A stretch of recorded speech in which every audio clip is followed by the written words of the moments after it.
Hi, greetings, everyone. Thank you for joining me today on Turning a Moment into a Movement.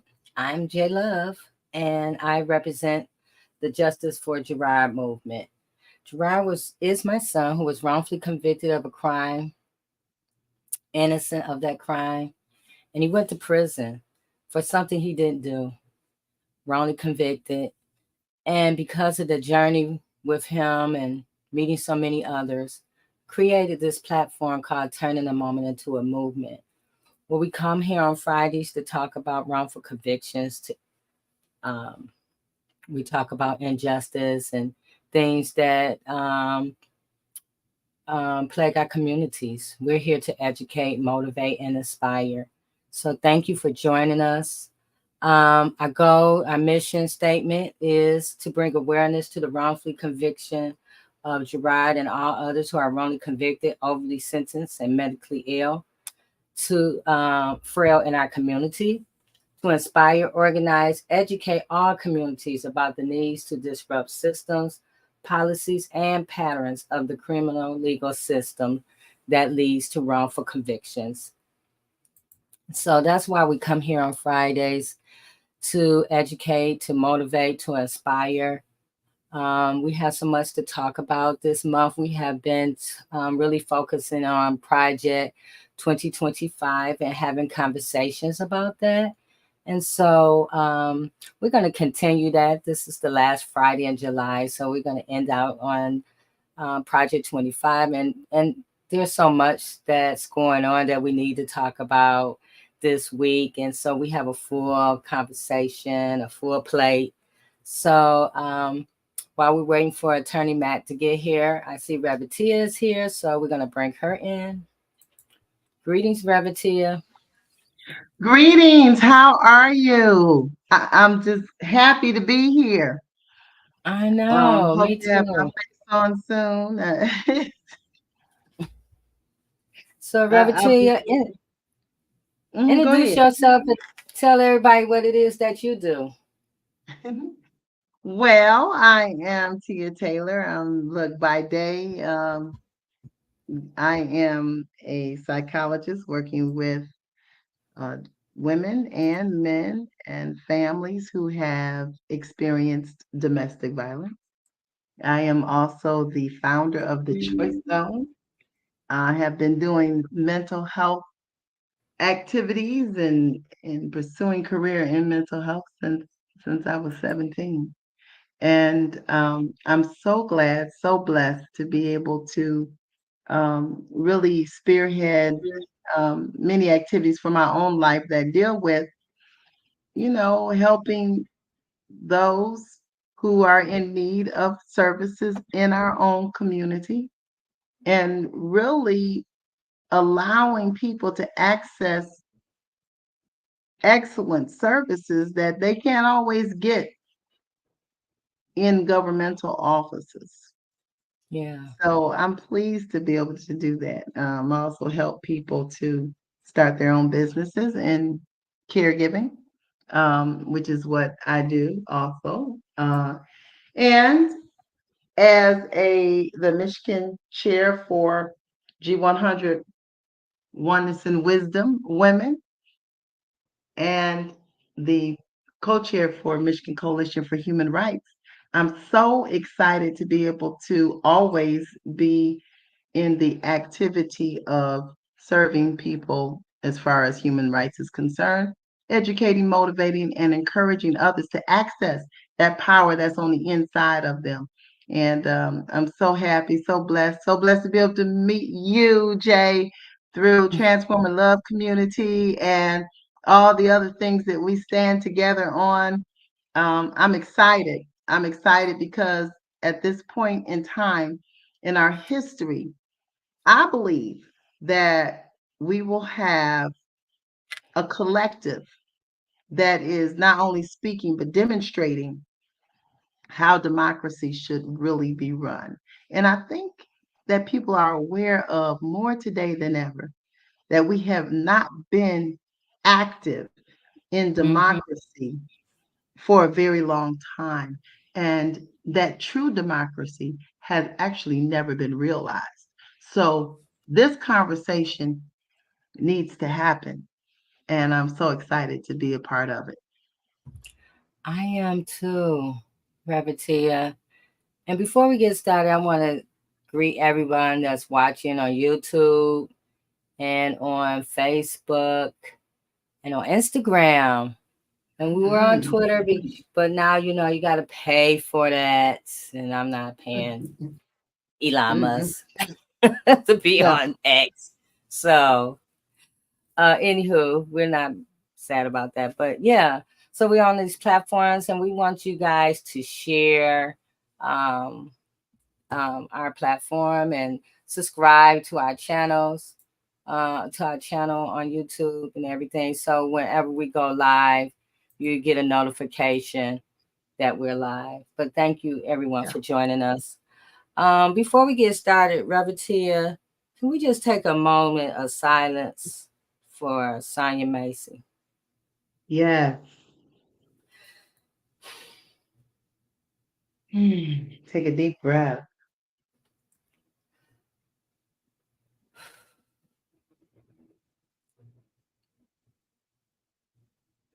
We just thank God for her because she yet speaks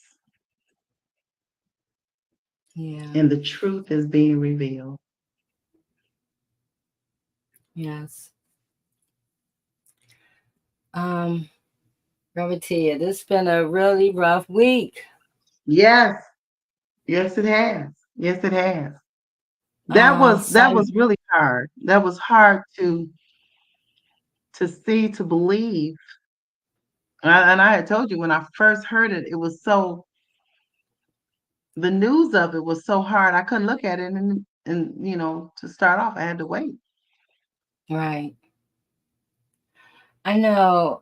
I I was following. I have been following the story, Revertia, and Mhm. so before the video came out, I was already following the story, and once I saw the video.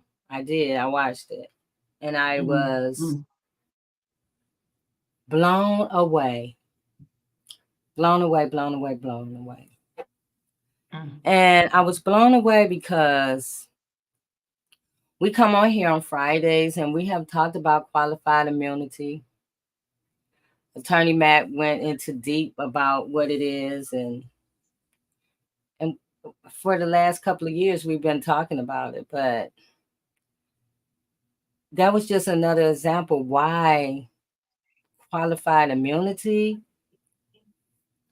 should be like, and I'm sorry because I know there's, we're talking here, we're having this conversation, and I know people want to say, well, there's a lot of great police officers, and I do believe that there's a lot of people that don't come to work with all their biases and everything.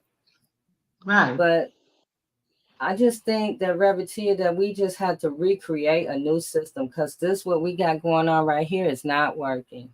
Mm-mm. Mm-mm. You're right. It does not work. It does not work. It's not working, and it's not working because the people who are in leadership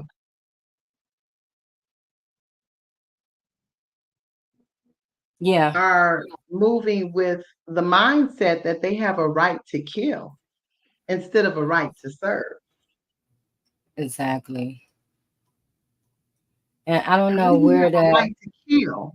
Where does how long how long can people be okay with and comfortable with killing another human being? Yeah.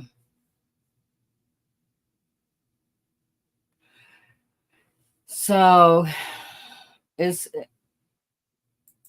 we have a presidential candidate that's talking about, he wants to give police officers 100% immunity if he's Mm-hmm. elected. I can't even imagine if they Mm-mm. have 100%. I mean, what they have right now and what they're doing. I was on a TikTok live stream. I didn't even know TikTok did this, but the capabilities of doing live streams. And it was like maybe 1 million people on this live stream that were talking about Sonya Massey. It was people who lived in that community that was talking about the things that's not being said on the news or being broadcast. Um, how this officer, this sheriff deputy, um, did a lot of stuff to people, even in that community. And Right. so to hear children call in and say how afraid they felt, how they feel now just after watching that video. Mm. Um, it was very hard, a hard pill just to hear these kids calling in, let alone the adults. Like you can tell they were young children. And these are the things when we're talking about focusing on, we got all these elections coming up, local elections and stuff like that. This is the reason why we're saying you have to educate yourself Right. about, because you have people out here that's trying to make up policies for the masses that don't even live in these kind of situations. Right. How do you think Donald Trump is going to have anybody pulling up to his house, uh, police, or pulling him over as he's driving? He's not going to be living in these kind of situations ever. Exactly. Has Exactly. never had these experiences. Probably would never have an experience of being driving. He probably doesn't even drive, right? And You're right. so when you're talking about citizens just driving down the street or calling somebody because you feel unsafe in your home, it's just unimaginable Yeah. for somebody to say, I'm going to give these people absolute 100% immunity. Right. Right. Right. I mean, and and you're giving immunity to a person who has not proven himself to be kind or to have a heart for the people he serves.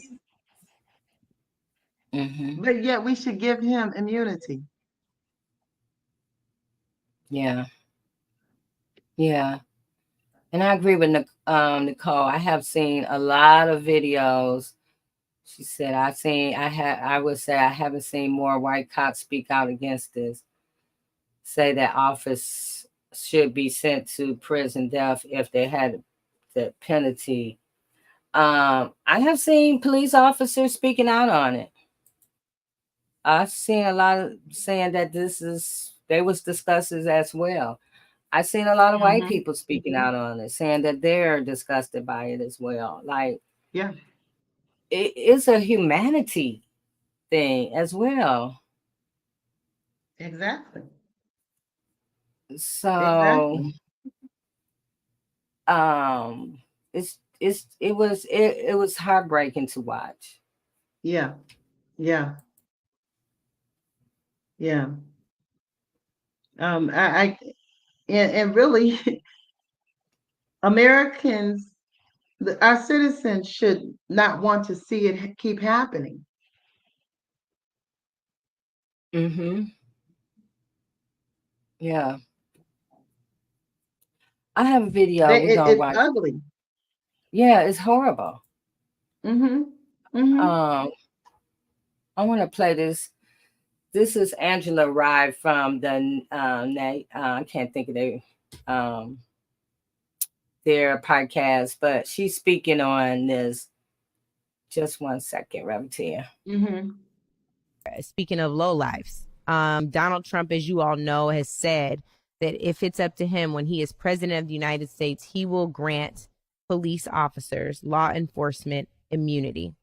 And we just bore witness to the tragic murder of Sonya Massey in Springfield, Illinois. It's so unfortunate that we can just erase Sonya's name and put in somebody else's, and erase that name and put in someone else's time and time. It is as old as history. It is as long a story as vigilantes chasing after enslaved people who escaped.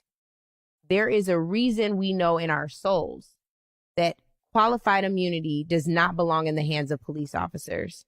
They should have to face account for when they've done wrong, when they've committed murder. Yeah. I agree, Revertia. I agree with that. I just it just amazes me how this mindset, and I agree. I think I'm starting to believe more and more that there are more people who are waking up to what true civil rights and democracy should be looking like. I really stand on that because to me, this election marks the turn of an old ideology, some sick type of historical narrative that many people have accepted as true. And that is that what made America great was slavery. Well, it did in a way. I don't know if it made them great or did it make them bullies? Did it make us hate? Did it make us continue to go around the world and pressure and coerce people and nations to follow us? I think that once we recognize that although the economic value according to the United States value went up because that was the value that was. That was the dollar, that's the dollar. Well, of course it's going to go up and things are going to be easier if you are free, you are increasing your value on labor, free labor. Yeah. I was going to say that, Revertia. Free labor. Yeah. Free labor. It was the free labor. And free labor made them rich, right? Right. And free labor, even if we look at mass incarceration right today, that same free labor or they're laboring as hard as everybody else and getting paid cents on the dollar. Right. Bless Love said forced labor. Yeah. When we're talking about this, that's what made it great for them. Right. See, That's why they say that's why they say that. That's why they say make it great again. Okay. And make it great at somebody else's expense. Okay, Nicole said, I need to be educated. Please don't jump on me. Is it true she was wrongly convicted? She has wrongly convicted many. Knowing it's clear, I have gotten to the point I won't vote. I'm tired of voting for two lesser evils in every election. I guess I think she's talking about Kamala. Yeah. She's talking about Kamala. And that may be true. I'm not going to deny that she has a history, just like Trump has a history, just like other people who serve have a history. Biden has a history. All of them have a history of doing something that was not in alignment with civil rights or human rights. All of them. Right. Everybody running. Right. Everybody running that's at the top right now has had that history. Right. And so because they're all been working in this antiquated system that doesn't work anymore. That hasn't worked for a long time. And so I was listening to somebody talk about her history a little bit. And it was saying where in California, the population of Black people is 6%. I'm like, oh my God. In California? Yeah, like it's compared to all the people that live there, the Black people is not the larger community of that community. Yeah, that's Which true in probably is true California. because they can't even really afford to live there, to be honest. Right, right. I mean, the hood, Compton, is like a 500,000 to live in the hood. Yeah, If you look yeah. at, you know, what the housing is. So Hmm. it's saying that I know she did, you know, um wrongfully convicted. I know one man, but he spoke about it and how um that the prosecutor office helped him exonerate him, and Hmm. I just want to say that I just think we need more people who are about justice. And they said she created different programs within while she was in office to help um, Black people, poor people within that Yeah. system. And that's what's So key, Jay, is that's what's key. We got to see what she's doing now. What is anybody doing right now today? Because if we go according to history, nobody will be in office. right, You know, right, we got to, because right now, what is at stake is the conservatives pushing narratives of a type of ideology that has been worshipped among mm-hmm, people who have discrimination in their hearts.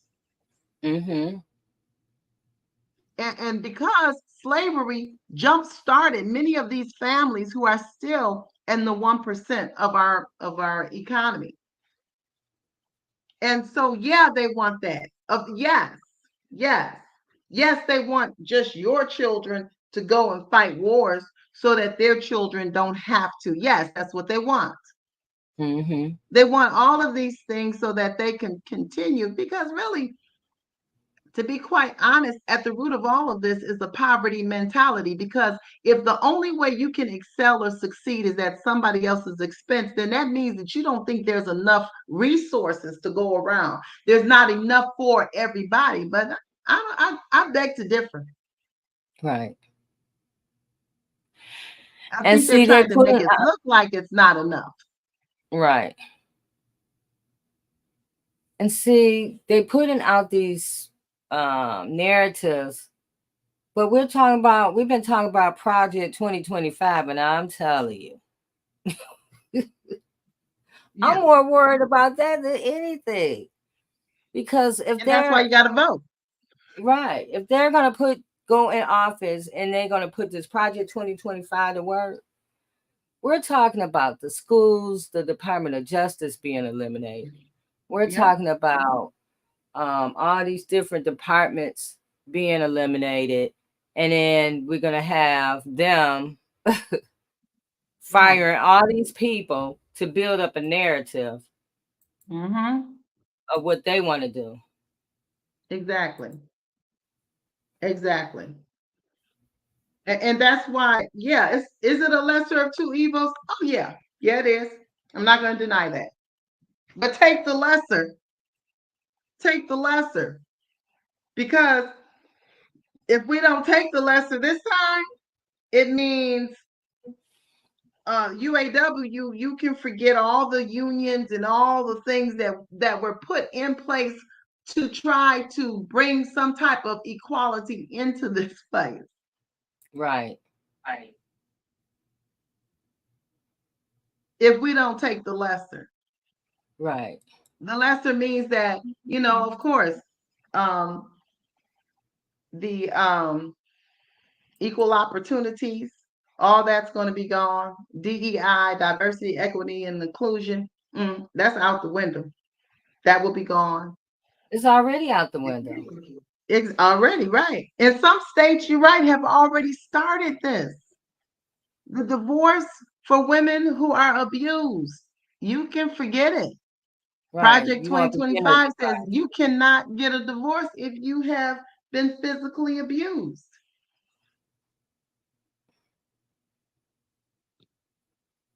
So yeah, I mean, that's why we're having the conversation. We got to have the conversation, and we need to be aware of what's at stake. So is Right. it a lesser? Yeah, but it's a Our great lesser of democracy two is evils. at stake because they want to take us back. They want to take us back to a time where we didn't have rights. They want to take, Yeah. and I want to play this video, eventually tonight about Hmm. how they feel about your reproductive rights. There And you I'm go. like thinking, they talking so much about it. Why is that your personal health is any concern to Right. these people? Like, Yeah. why are they talking so much about something that should be a private issue between you and your doctor, you and Hmm. your significant other, not Hmm. you and the whole United States of America? But they want to take over all of this and take control of everything, Hmm. because Everything.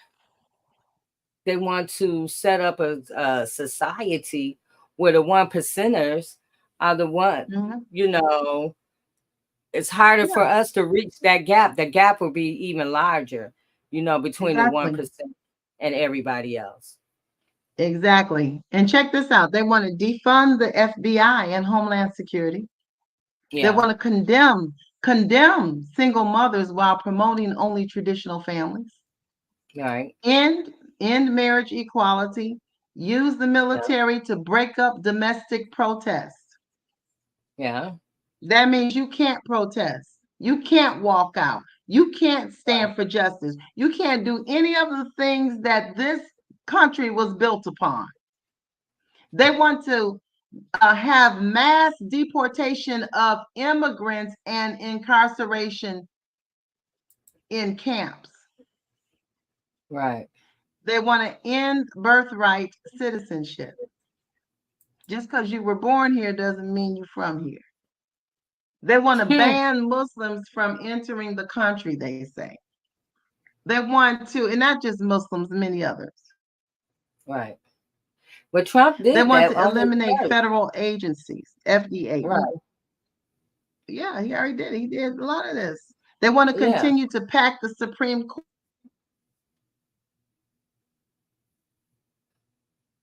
Court and lower courts with just people who will fulfill they.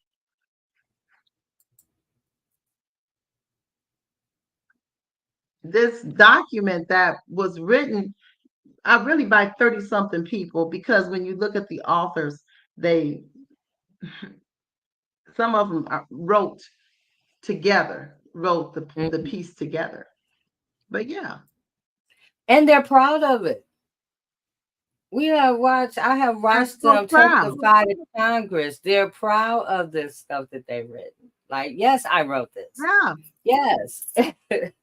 And I'm happy about it. And And they believe this. And they didn't pop up overnight. They've been in that's existence since the 70s. And, right. and especially every 73. time there's a Republican president or a possibility of a Republican president. And they also Hmm. have stated that President Trump, and during his presidency, used a lot of their suggestions, a lot of them. So when he's saying, I don't know what that is, He these knows. people used to work for him. They That's was how a come part of he his keeps staff. saying, if you listen to the smart man called Trump, you you hear him state all the time in his debate, well, I got 19 people. I've got 19 people. I've got 19 people. You know, he has 19 authors, 19 people who have written in chapters, but these 19 people were a part of and are a part of our government. Mm-hmm. And they were writing and putting to work collaborating on this narrative, on this document that's 1,000 pages, about just a little under 1,000. So they're coming together, and guess what, people? On your dime, because you pay them. We pay them. We pay them with tax dollars to serve us. And they spent all this time. I think all of them need to go to jail. All of them. Because that means you were serving your own interest on the job. Now, if I did that, if I went to work and served my own interest instead of doing what I was supposed to be doing, I would be fired. I would be fired. We need to fire Rick Dearborn, the White House office. Executive Office of the President, Russ Vaught. Donald Devine, Dennis Dean Kirk, and Paul Dance, Central Personnel Agencies. That's what they wrote about. They took over that part of the paper. Christopher Miller, Department of Defense. Oh yeah, but he was busy working away. Department of Homeland Security, Ken Cusinelli. Kyron Skinner, the Department of the State. Dustin Carmick, Intelligence Community.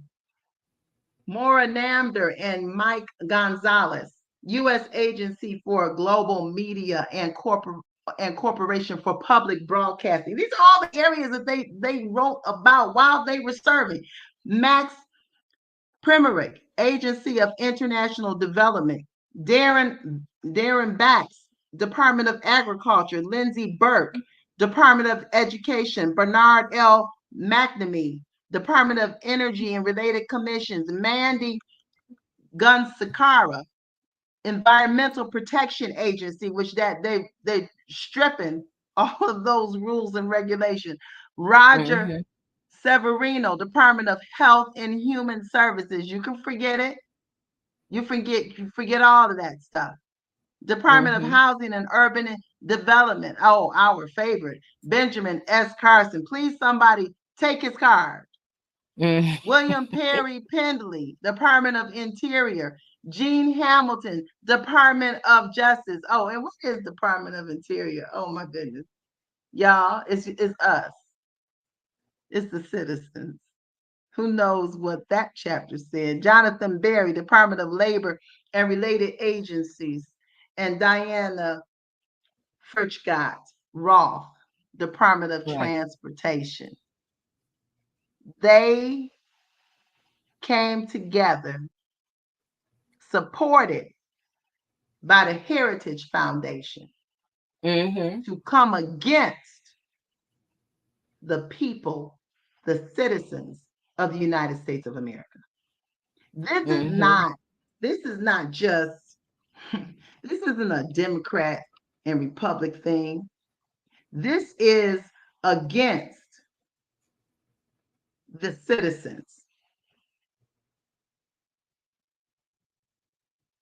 I think, Nicole, I do believe that now she's pressed to hold the officers, prosecutors, and judges accountable for their corruption. I think the heat is on because America is speaking. I believe that we are speaking now. I believe people are speaking out now. I think the more people get educated on what they're trying to do, then they realize that the democracy is at stake. Democracy is at stake. Even if it wasn't in its true democracy as we would love for it to be, the democracy was better than in most places. But democracy, they're going to, if we don't take a stand now, democracy as we know it will turn back hundreds of years. Hundreds of years.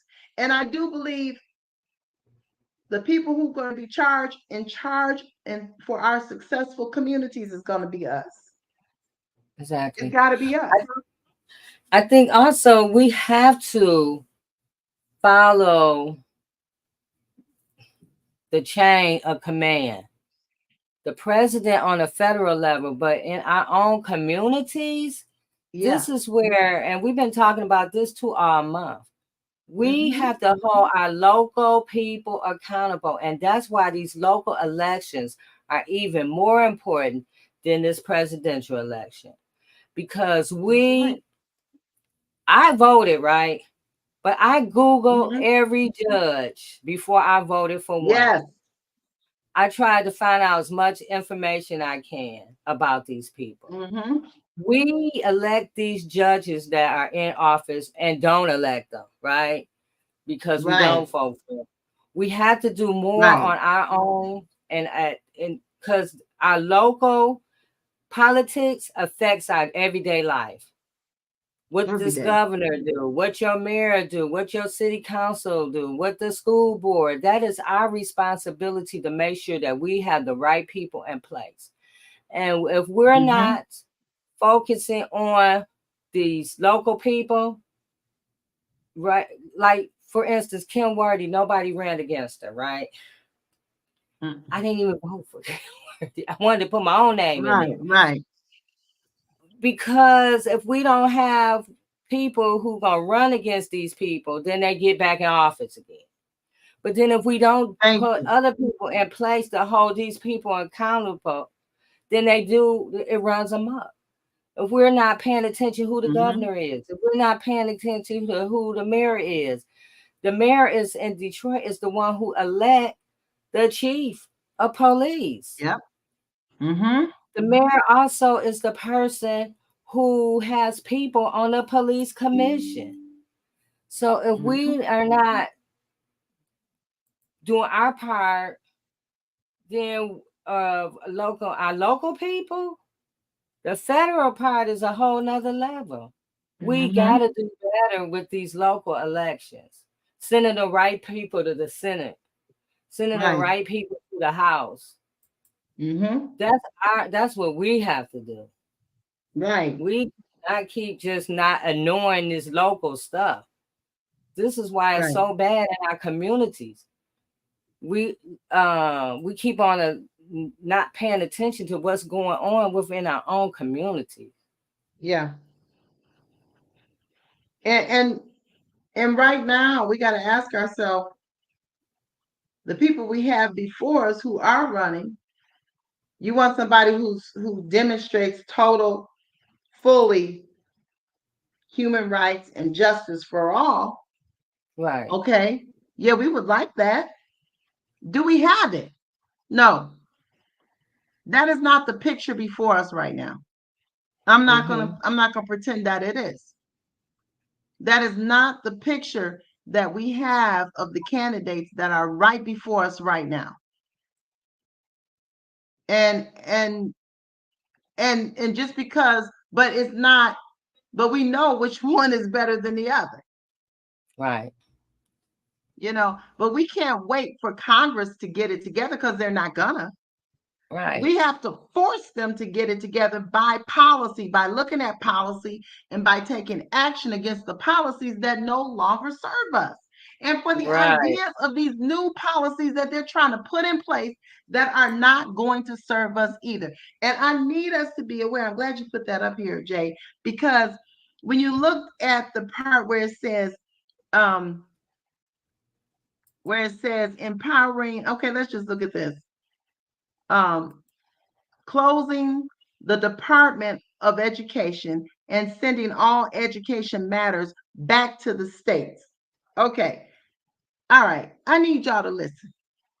Anytime United States says we're going to give the power to the states, I want you to remember two words: Jim Crow.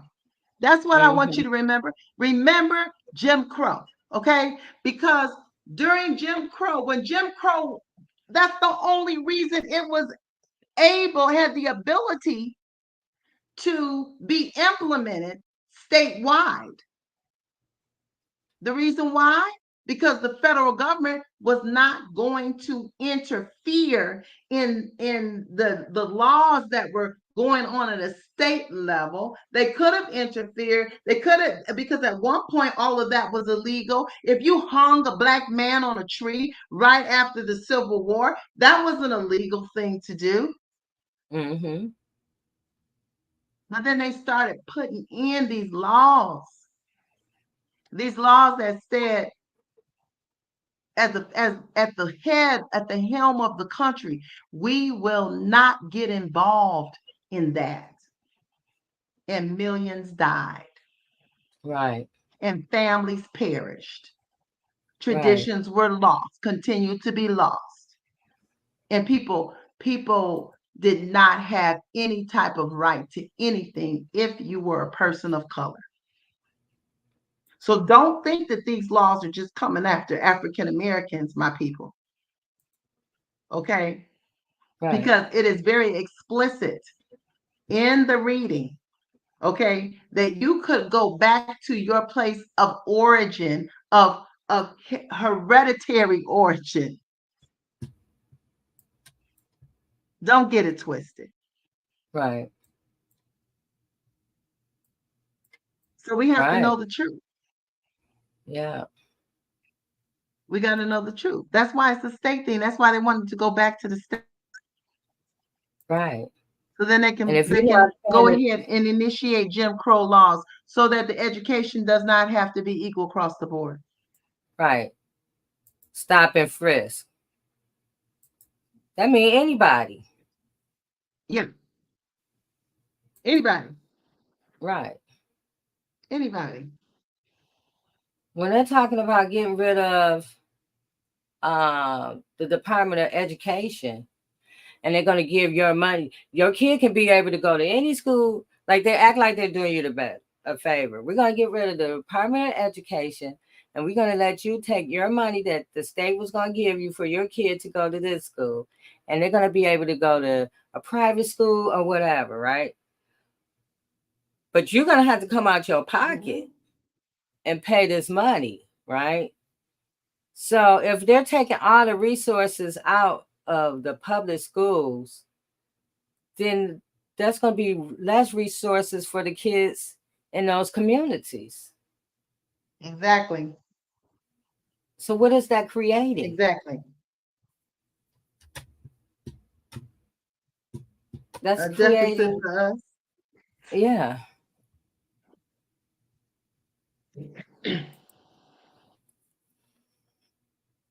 Oh, It's so already doing it. exactly.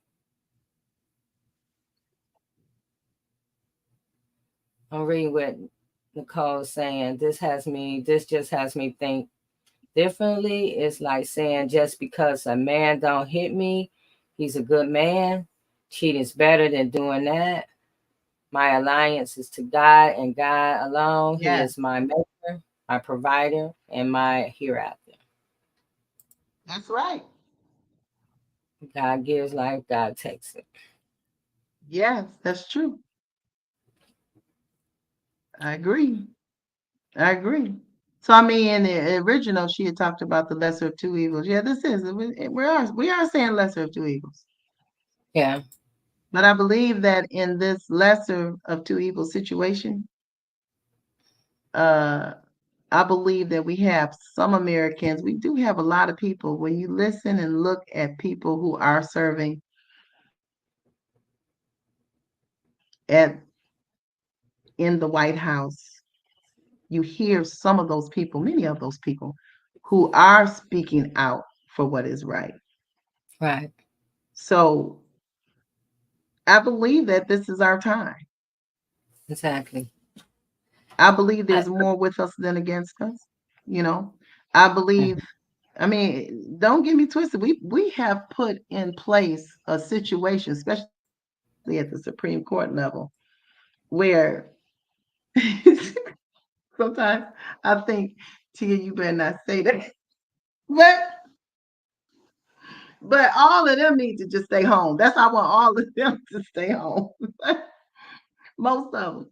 I mean, because it's a situation where you have so many people at that level who are there for life. And the only way mm-hmm. that changes is we would have to change that law, that Right. policy. Right. Mm-hmm. So what I say, Reverend, change starts with in, Yeah. right? We can't change anything outside of ourselves until we start working on the things inside of ourselves, right? Exactly. Exactly. So once we start working on what humanity looks, feels, and smells, and what is it, right? And how Right. are we operating in that space? What am I doing to Exactly. be a better human being towards others first? That's right. How can I activate myself into my community to be a better human towards others?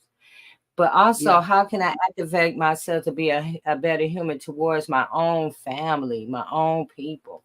What am I doing that to educate, to promote, you know, um, compassion and kindness towards others? Because until we all get into that Right. space, nothing is going to change. Like we physically have to work on getting into that space. So once we move ourselves into that Exactly. space and work on being a better human being and acting towards others, we can't sit back and worry about all this other stuff. We have to operate from a place of action. Like I remember, and I posted this the other day, my dad used to tell me, because I used to, as a younger woman, worry about everything. He used to be like, Janice, you can't worry and pray. You're gonna have to figure out which one you're gonna do. That's right. You gotta either if Yeah. you're gonna worry, then worry. But if you gonna pray, then Right. you gotta exercise your faith, right? That's right. So we have to like if we're gonna pray now, what we're gonna do, what action we're gonna do to exercise our faith. How we're gonna That's be. right. We're looking for somebody else to be a leader when we are the people that we're looking for. That's I'm a right. leader. You're a leader. We're all leaders. How we're being a Mhm. better leader is how we change our communities. It Mhm. starts with us. That's right. It starts with us. And you know what else is the fact that when we when you see that your ideal is wrong, okay,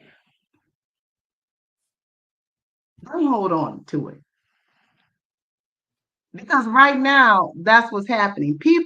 Some people are trying to hold on to an ideal, even when it doesn't work for them, even when it's Mm-hmm. not working for the country. They're still going to Mm-hmm. hold on to it because it's what they want. But it's not helping anybody. It's not Right. helping. When you see that your truth is not the truth, relinquish that truth. Right. Relinquish the truth. If I mean, if we if look at Dr. you come across 12 planets and you find out it's something, there's another series of planets, you're just going to ignore the planets, act like they're not there. Mm-hmm. So they want to hold on to discriminatory policies, even though it does not work, even though it does not show the what United States is supposed to be standing for, but you want to hold on to it anyway. You want to Right. hold on to something and then call it a Christian value. Mm-hmm. You want to sanction it with religion and say that's what's valuable. When when killing, when you're the same word that you read that you're supposed to be following says thou shalt not kill, but it's okay for you to kill. Mm-hmm. Right. You got to relinquish that truth. Yeah, yeah, And, yeah. when we talking about, even when we talking about leaders, people didn't like Dr. King. Right. He's loved now, beloved by people now, but they wasn't following Dr. King. That's good. Do you think we'll be in a place that we are right now if more people stood up with Dr. King? They had to get the kids, Mhm. the children, because the parents, the ones who were standing with, they was being arrested. There was Exactly. people that was talking about Dr. King and he wasn't this and he wasn't that, but they celebrate King Day now. Yeah, I get surprised every time I see all the people who follow King today. And this is another one of America's things. We kill the prophets. Kill the prophets. We kill those who are good. We kill those who follow God. And then later we lift them up and revere them. Mm-hmm. But while they're here, we kill them. Come on now. Or let me fix that. We unalive them. We unalive them when they're here. Unalive We them. unalive Yeah. them. Right. And then later we put them on a pedestal because it's okay for us to believe an ideal that we have never ever reached. Mm-hmm. We're okay with that. We're okay speaking something but doing something opposite. We're Right. okay with the hypocrisy of America. Right. We're okay with that. We're okay with saying justice for all, but really meaning justice for few. Right. I'm not okay with it today. Right. I think we have to reevaluate that. We have to figure out what is justice for all. What does that look like too? Exactly. What it might look like 40 years ago might not what it will look like now. That's right. So I think it's a lot of work now. We have to to get comfortable with what's going on right now to make a really competent vote. We have to start educating ourselves, doing our own due diligence, not wait on somebody else to tell us or to inform us. Like dig into this stuff. Find out who's these people. Who is these judges? That's Where right. they come from? What makes them qualified? I didn't post the video, but I think I posted it on my page, but I didn't bring it up for us tonight. But there's a video of a judge.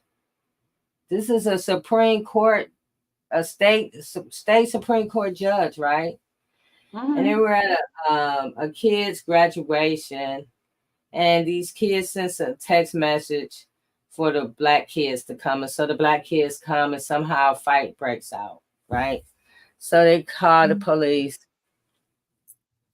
And the judge is saying, I'm going to shoot them. If any of them come over here, I'm going to shoot these kids.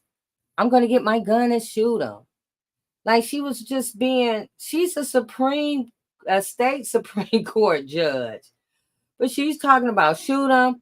She's talking to these police officers. She's telling them, I stand with you when you guys need me to take a short to stand with you. I'm with you all the time. Am I not?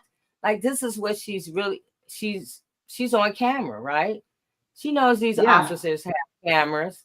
She is not holding back her privilege or her racism and biases. Right. She's letting it rip.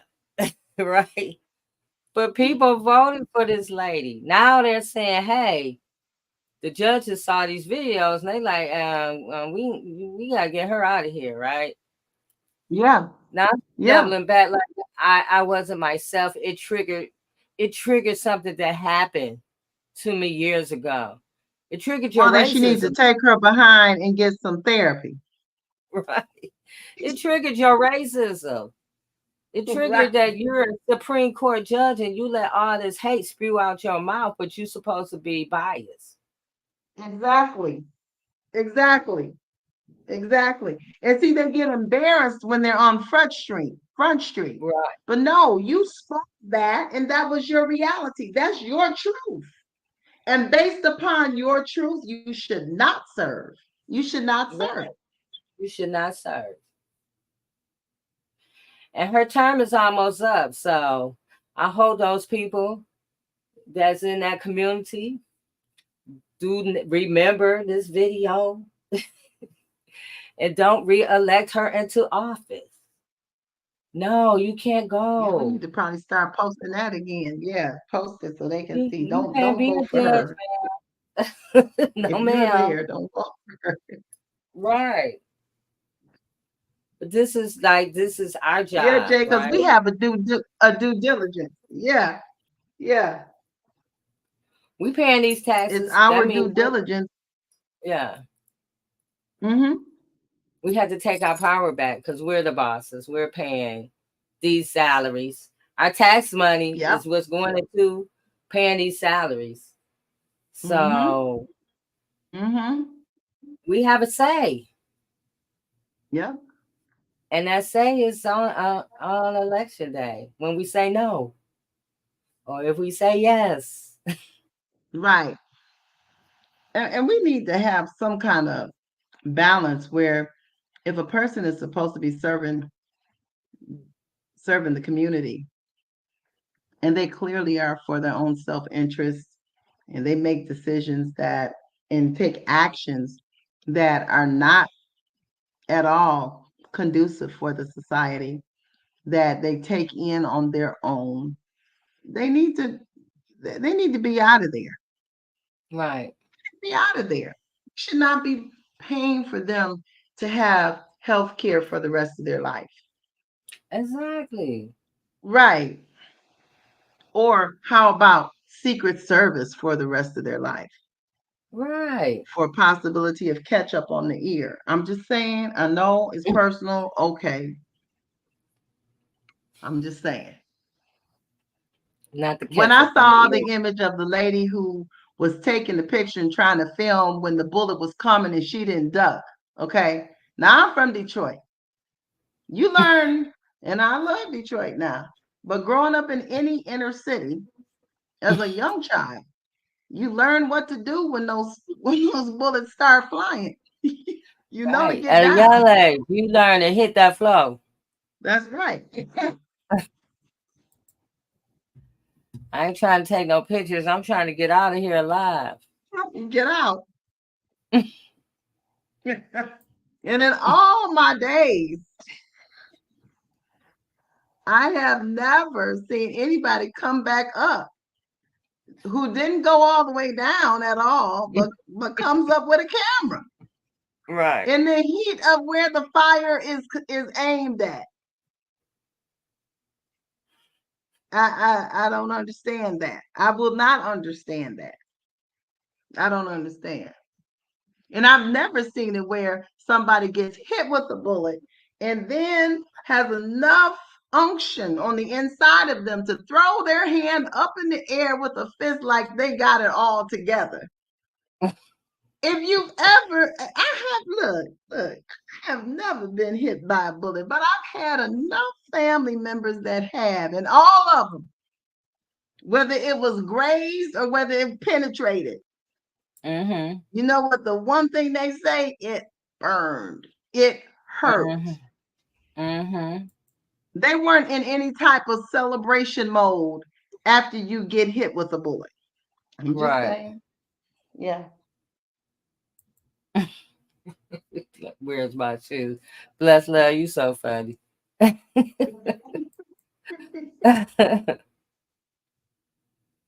So I wanted to go piggyback to Sonya. We were talking about her and what happened. And what really made me sad was the cover up. Mm. It was bad enough that the way she was killed, but the cover up, And the Jay, length. tell the viewers just in case they didn't get at least the particulars on it, so they can know she was the one who dialed for the Yes, police.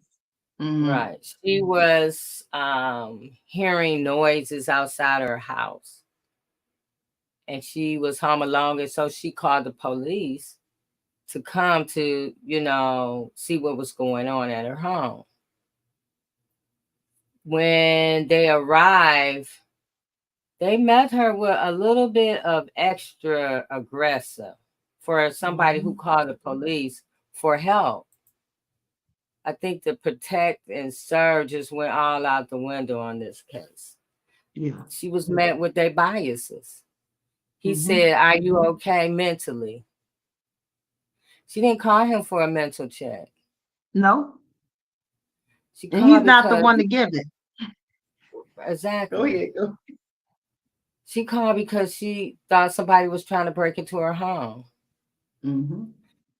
So she was met with questions like, "I need to see your ID." Why? She's not there for you to investigate her. She was there because she heard noise outside her home. Again, you know what I'm saying, Rev T? If we go through Mhm. these things, she wasn't there because she was under investigation. She wanted you to do an investigation on what was going on outside of her home, That's not right. and see her ID. Um, just the whole thing was very uncomfortable to watch. Mhm. This big, over aggressive white man and this small frame black woman, and she was feeling uncomfortable to the point where she didn't want to hang up for 911. Right. 911 operator was saying, "Well, the police is there." She was trying to keep them on the phone. Mm.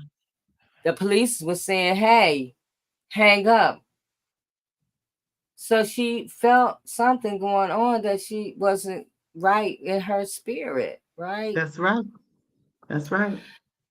So as this encounter goes on, I'm thinking about, why do we call 911 if we're going to That's be right. met in this? She's not the only person that this has happened to. You know, Mm-mm. there's been we done seen many videos of people calling for help for a loved one that's in distress, somebody that's going through a mental crisis. Um, there's been a lot of cases where people just call help. And I seen this one video when the lady was calling because her husband was having a seizure, and the police got there before EMS, and they tried to arrest him. Like, all these things that, we call 911 for. I'm calling for help, not for death. Right. So when I was on this call and I was listening to how people kind of said the officer knew her personally. Yes, that was part of the call. They were saying that the officer knew her personally. His fiance or girlfriend worked at the hospital that she had been in. The story is, the more as more days go by, there's more things that's being added to the story. There's a backstory. Amethea, you're right. This cop have worked for several police departments within the past few years. Even in this police department, he had issues of abuse. Um, he had a couple of DUIs for driving drunk. Like, he's probably the person that do not need to have an encounter with somebody who's having any kind of mental crisis or any kind of thing going on, that they're in distress, because he has his own issues, right? So That's what right. happened to her just blew my mind, because when she said, "I rebuke you in the name of Jesus," Yes. he that was his cue. Like, that just clicked him to kill. What was that about? I don't Revetia. She said, "I rebuke you in the name of Jesus," and so he kills her. Yes. I want to play this video from Attorney Crump Okay. talking about that. You have, as they said, the injury right beneath the left eye. And then they talk about how the exit is posterior left surface of the upper neck, below the ear, below her hairline. Now, why this is so significant, is it confirms that Deputy Sean Grayson shot in a downward trajectory. He shot in a downward trajectory. This autopsy findings, coupled with the video where we see her ducking, saying, "Sorry, sir, sorry." He shot when she's making a motion coming up. That's how you get the downward trajectory. And you see on the video his arm. He aims down. He literally aims down. You see his arms braced in a downward trajectory. And we know that he walked 2 to 3 steps to his right, out away from the counter, where it was, we believe, from objective observation, to get a better shot at Sonya Massey. And when Sonya Massey was staring at the barrel of his gun, we see on the video what she did. She stooped down and said, "Sorry, sorry." And we believe that the bullet, the shot, was shot while she was in a stupid position coming up. And that's how you get the downward trajectory. And the autopsy confirms what everybody already knew on the video, that this was just a senseless, unnecessary, excessive use of force. Completely unnecessary. Certainly not justified. I mean, how can you justify this? She's all of 5'1", 110 pounds. He's approximately 6'5" tall, approximately 260 pounds. Completely excessive. Completely excessive. Woo! I mean, you can't.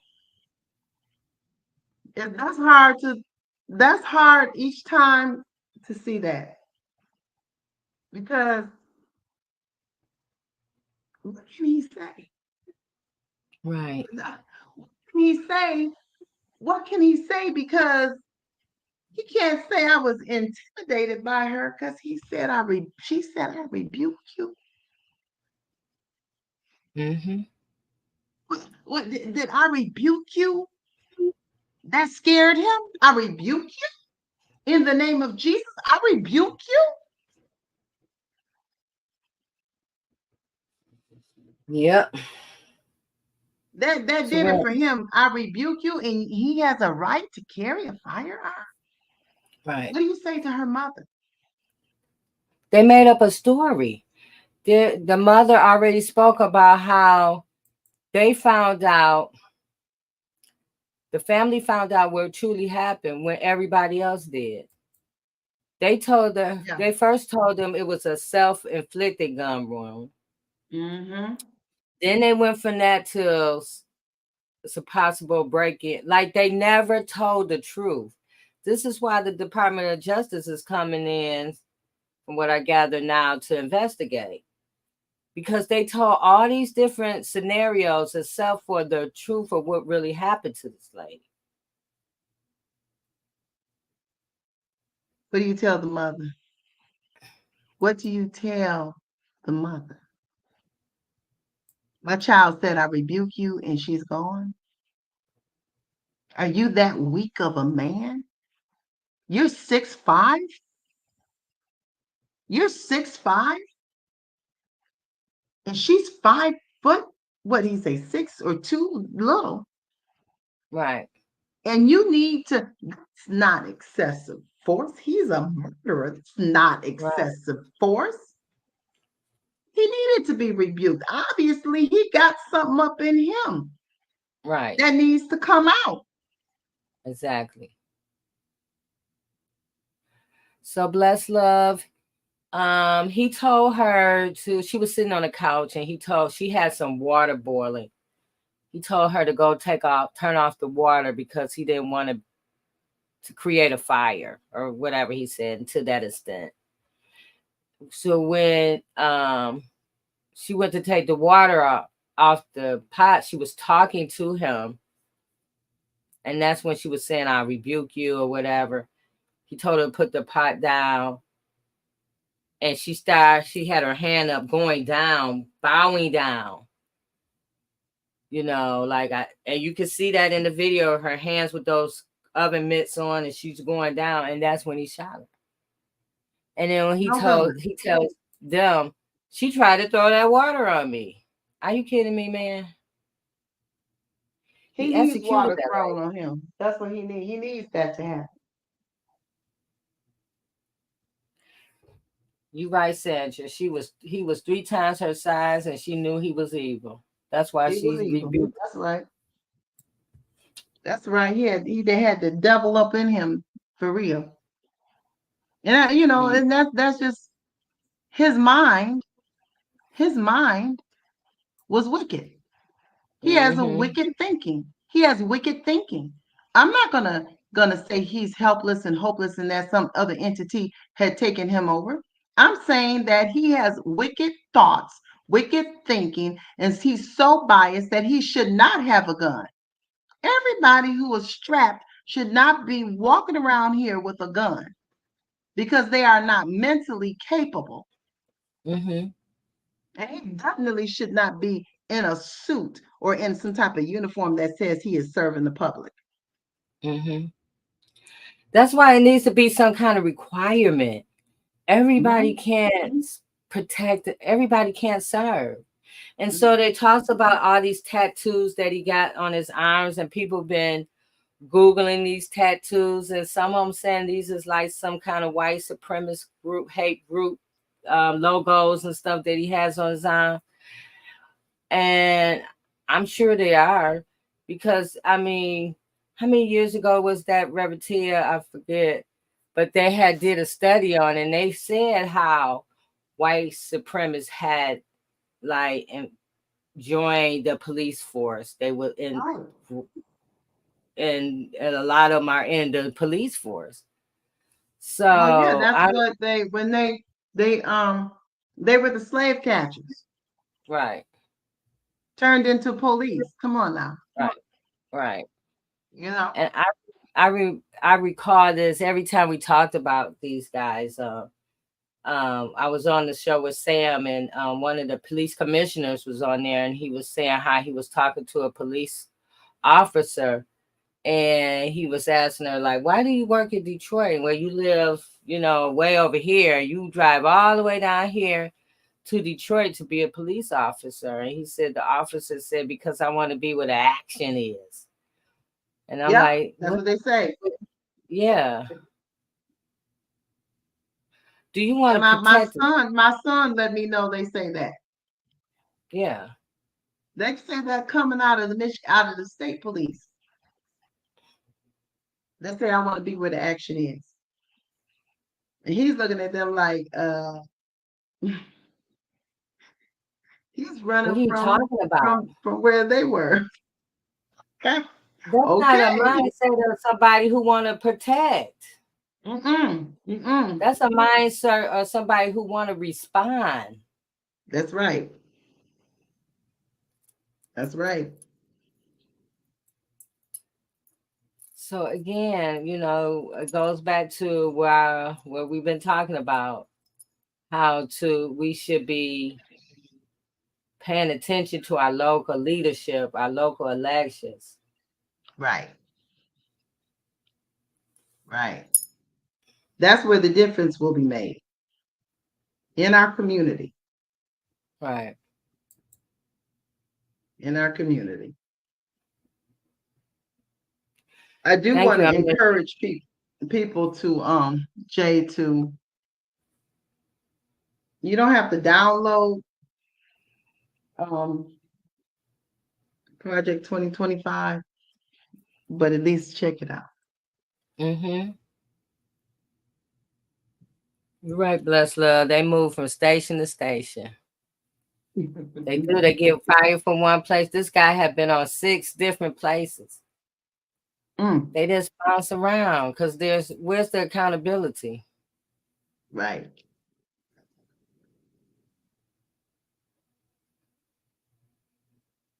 So that's So what what are they doing with him now, Jay? What did they say?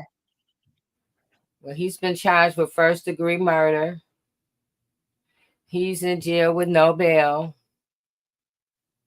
So we're gonna watch this play out in real time. Yeah.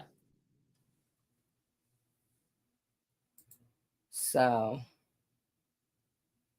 we just have to start. We, us, me, you, Revertia, all of us. Yeah.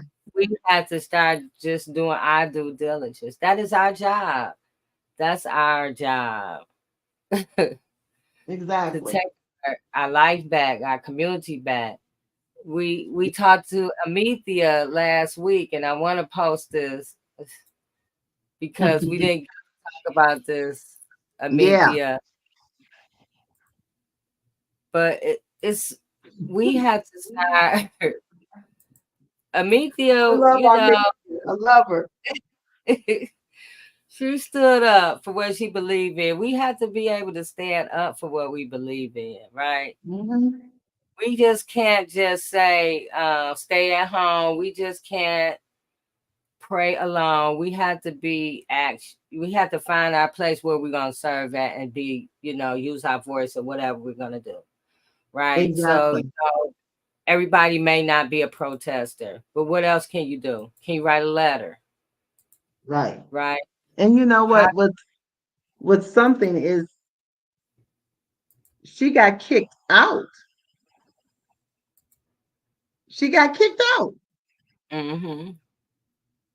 And they were not going to allow them to come back. She got back in, thank God, but they were not going to allow her back in school because she protested. Right. And look, under Project 2025, this right here would be illegal. Exactly. We have to. Is that who you want to be? Your commander in chief? Yeah. Yeah. Because we have right now freedom of speech, freedom to stand up, freedom to protest, freedom to activate ourselves, to create movements, to express ourselves, to say no, Right. So are we going to let people silence us, or are we going to use ourselves to stand up? That's right. That's right. Amethea said I did get kicked out. The ACLU came to our rescue. She got kicked out. Yeah. I was glad she got back in. But you know what? She took a chance. Exactly. Protesting, you do take a chance. Every time you protest, every time you raise your voice, you don't know. That's why we call it good trouble, because you don't know if you're going to get arrested or not. You don't know what's going to happen, but you know what's right. And it's time for us to stand up for what's right. Right. And we don't get anywhere if we're quiet. Right. We have been standing on the shoulders of many people who have died for us, who did stand up, who did take a stance, who did speak out. We've been standing on their shoulders, and many times through policy, through our votes, we have slapped them in the face. We have overturned policies and allowed things to happen within our own communities because we're too busy trying to get ahead at somebody else's demise because that's what was taught. Right. And if you think that's the only way you can get ahead, if you think that through competition and taking over other people and dogging them out is the only way for you to advance, then you have taken on the mind of the colonizer. And it's time for us to call you out. You are the wolf in sheep's clothing. Exactly. So, and guess what? You can show up at these platforms when these people who are running for office, if you feel some kind of way, you got some questions, show up at these events. Get in contact with their office. Write a letter. I know when I was going through a lot with my son, I showed up at my congresswoman's office like, hey, I need some help. Yeah. This is what happened to me. And she showed up for me, right? Her office showed up for me. Her pen showed up for me when she wrote letters. Yeah. You have to not sit back and think somebody can read your mind or know what's going on. They don't know everything that's going on unless you start expressing what's going on. Show up at these events, contact your congressperson. If you don't like what's going on, then look and see if they up for re-election. And start telling people, hey, I don't like, they did A, B, C, and D to me. Exactly. Use your platforms. That's right. I see Amithia. Amithia said we don't have to do much protesting if we protect our voting rights and choose the right politicians. Exactly. You can vote early now. Take advantage of that. Learn who's on these ballots. Like, take responsibility. We gotta stop trying to put it all on one person and thinking that one person is our savior. No, you save yourself by you being active, by you spreading the word, by you educating yourself, by you seeing who's voting, who's these judges, who is these people, right? Who hired this guy that shot, wherever his name, Sean, whatever his name, who hired him? He had all this stuff on his record. Well, how is he a sheriff deputy? Right? So, you hire him? Well, then you might not need to be in office no more. That's how we do these things to activate change. Then when the next person comes in and they see what's happening, they're going to take a different approach. That's right. Oh, wow, because they get rid of people. They're not going for that. They're paying attention. And we got to get our people to go vote. We can't just say, stand at home, especially on these local elections. You can't stay at home. You can't afford to. That's right. Not especially what's going on in your community. You better not stay home. You're right, bless love. It is the fraternity. The fraternity order of police. That's right. That's right. Wow. So, Rev T, I guess it was just me and you today. I guess so, but you know what? We held it down. I do want to tell people to, if you're interested, and I guess I could put this in the chat so you can, you got to look at when I used to run track. It was a long time ago. I would always find out who am I competing against, right?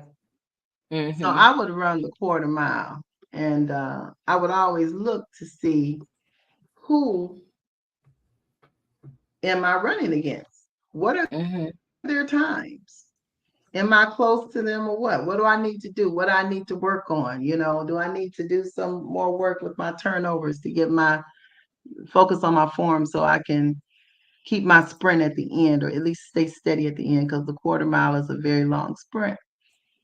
So likewise, when you're looking for materials, you got to go to where the other people are and find their stuff. So I gave you the PDF manual for project, the static project 2025. And I want us to look at, I want you not to look at it, but I want people to know that it says mandate for leadership, the conservative promise. Look how that's worded. The foreword was by Kevin Roberts, PhD, edited by Paul Dans and Stephen Groves. Okay. These people are very proud of this, but I want us to, in particular, when you get off of here, look at how many foundations are part of the advisory board. I put the link in the chat, Jay. Yeah, I put it out. Yeah, so at some point, look at it. Because part of the advisory board, Center for Equal Opportunity, Center for Family and Human Rights Center, for family, Center of Equal Opportunity, Center for Family and Human Rights, Center for Immigrant Studies, Center for Renewing America, Claremont Institute, Coalition for a Prosperous America, Competitive Enterprise Institute, Conservative Partnership Institute, Concerned Women for America, Defense of Freedom Institute, Ethics and Public Policy Center. All of these centers that are already getting funded. When I look at this, I look at, that's where the money going. That's where it's going. Hillsdale College. I said it. It's in there. Part of the advisory board. Research Institute for Women's Health.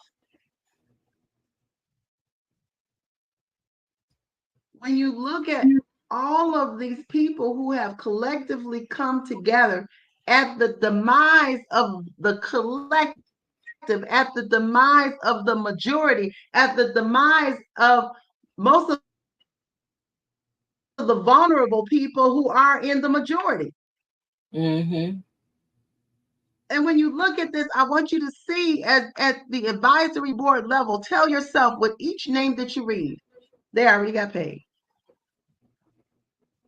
They're already funded. Some of them are probably 501c3s.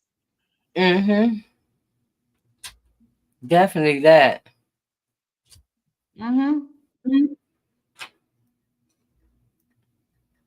It's a long book, but but at the same time, piece by piece, when you go through it, you'll see how it is written at the demise of the majority of the people of the United States. And don't let me forget the Susan B. Anthony pro-life.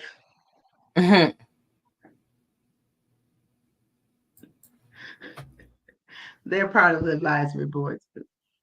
Right. So I put the link in the chat, you guys. You can, and I'll put it for those who are going to listen on the podcast platforms. I will put it in the description of what's of this week's podcast. But you guys should all take advantage of that link, reading it for yourself, understand that what they're talking about, what their agenda is, so you will know and you can exercise your right to vote in a matter that is based on what you're in alignment with. And if you're in alignment with this, then maybe that's what you might want to vote for. But if you're not, then you need to educate yourself, your family on it. Share that link with others so they can read it. I'm sure, everybody's not going to read the whole 900 page, but I think you should read at least half of it before this November election, Yeah. so you can make a true vote of what you really want to show up in your life, because Mm-hmm. this is what you're going to manifest. You're going to manifest exactly what you put in it. And so if you Yeah. don't put nothing in it, guess what? You ain't going to get nothing. Mm-mm. You're not going to get nothing Mm-mm. out of it. Nothing. So That's right. it's up to you guys. It's up to us. It's up to what do we want to have as a legacy, leave for our Mm-hmm. children, or for those who are coming behind us. That's what when we're talking about. This year's the 60th anniversary of civil rights, July the 2nd, where they signed the Civil Rights Act 60 years ago. Um, Fast forward 60 years, we're still fighting for civil rights, right? And so now we have a whole agenda that want to take some of That's that right. still of that back, and our voting rights and our reproductive rights and our health rights and our educational rights. So we have to do our due diligence. We have to stay focused, stay alert. Don't, feel like this is take a defeative attitude, because guess what? You are in control of your own destiny. You can create That's right. the life you want. So you just have to be willing to sit down and read what is this stuff that these people are trying to put before me. Mm-hmm. So we're going to take a break for the rest of the summer. We'll be back like in September. We're going to take the month of August off. But Yeah. when we come back, probably mid-September, we're going to be really focusing on this upcoming election. I think from today we got 100 and some days, 120 days or whatever, to Yeah. the November elections. So please take this summer to go through this Project 2025. Go through the Agenda 47.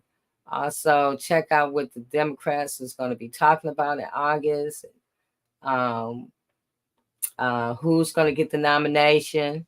We don't know if she's going to get the nomination or not, but it's not written in stone. But just participate in that. Find Yeah. out her platform.